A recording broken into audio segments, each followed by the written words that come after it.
Perception is highly important in our today's society and in organization and management related factors. In a particular situation, we don't make judgments considering all the available alternatives. Rather, we perceive based on the some judgment based on some shortcuts. The processes through which a person's perceptions are altered by the situation include selection, organization, attribution, projection, stereotyping process, and the halo effect process. So we are going to discuss these types of shortcuts in judging others. So first on selective perception. The tendency to selectively interpret what one sees on the basis of one's interest, background, experience, and attitude. So based on one's interest, background, experience, and attitude, 3, 4, or 5 characteristics that I value, that I see important, I will judge others. Not all the characteristics, all the values, all the characteristics are judged in the selective perception. Rather than based on my own interest, I will consider 3 or 4 things as an important, and based on these 3 or 4 things I will judge others whether they are good or they are bad, they are acceptable or they are rejective. For example, the selective perception demonstrated by the consultant was what considering the whole picture must be understood to make optimal decisions. Selective perception is the process of screening out information that we are uncomfortable with or that contradicts our beliefs. Another example, a manager who has formed a very negative attitude about a particular worker and he happens to observe a high performance from the same worker.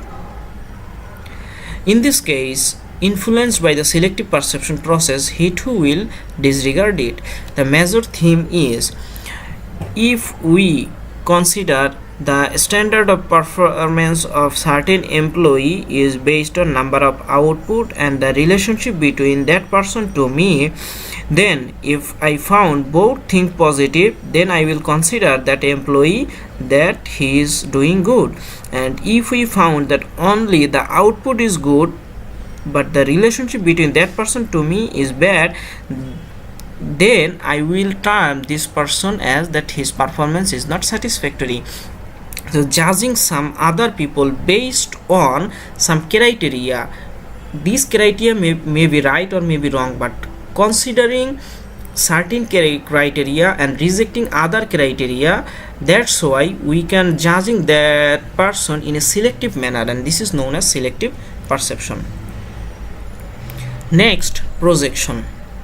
It is a tendency to assign one's own personal characteristics to others. In these characteristics, we think that whoever I am, I think other people are same to me. If I am a good man, then I think all other people in this society is also good. If I am a bad man, I consider all other people in this society is bad. So this tendency is known as projection. For instance, a manager who is corrupt will tend to project that all other managers in this organization are also corrupt like him. Similarly, a manager who loves challenging work might project that all others in this organization will be the same. When managers engage in projection, they comprise their ability to respond to individual differences. They tend to see people as more homogeneous than they really are. Next, stereotyping. It is a tendency to judge people based on the perception of the group to which he belongs. That is, the group with whom a person works, the group through which a person gets together is the identity of that person, is the shortcut in judging that person, and this theme is known as stereotyping. We tend to attribute favorable or unfavorable characteristics to the individual based upon widely held generalization about the group to which he belongs.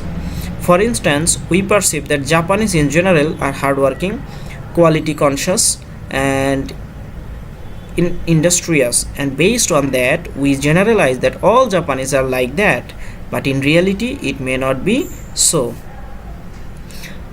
Under stereotyping, we think that birds of same feather flocks together. If you are the bird of that feather, then you are also like that bird. There are some Japanese who may not possess the above mentioned characteristics. Similarly, we assume that women in general are soft, kind, caring, affectionate, considerate, gentle. But in reality, there are some women who may not possess these characteristics. And there are a lot of women who are not soft, but rather than very autocratic and hard. So, by looking at women, if we consider them that he or she is soft, then this type of thinking is a stereotyping.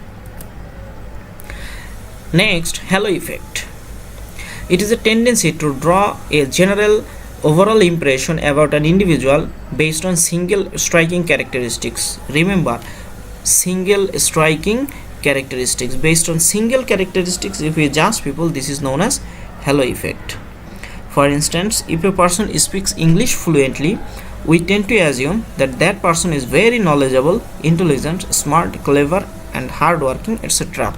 But the fact is, speaking English fluently doesn't indicate that person is knowledgeable. But our judgment of our shortcut in our perception system is that this English fluency indicates that person's attitude toward knowledgeable and intelligence. So this is the halo effect in judging others. Similarly, if a man is abrasive, he may also be perceived as bad, awful, unkind, aggressive, harmful, deceitful, wicked, and lot of other things. Halo effect, whether it is positive or negative, will distort our perception and block us from actually perceiving the trait that is being judged. Next is contrast effect. It is tendency to evaluate a person's characteristics by just comparing with other people who happen to acquire higher or lower position in the same characteristics. So other people's higher or lower characteristics influences another person's the degree that they are going to take. For instance, while comparing the presentation of students, a good presentation made by one student just before you will probably make you feel that you wouldn't be as good as you probably are. This contrast effect can distort our perception. In general, a person will be evaluated in isolation, but our reaction to a person is often influenced by other people or events in which we have recently encountered. Another example, whenever we give marks to the papers of certain students, in the situation if one paper is found that the writing and the presentation style is very good, and the second paper that we found that its writing and presentation style is relatively little bit lower than the first case, then this little bit lower seems that it is a huge difference and second paper is very bad. On the other hand, if we find that first paper is very bad but second paper is sometimes little bit good, but this little bit good seems that it is huge good. So these types of thinking is contrast effect in judging others.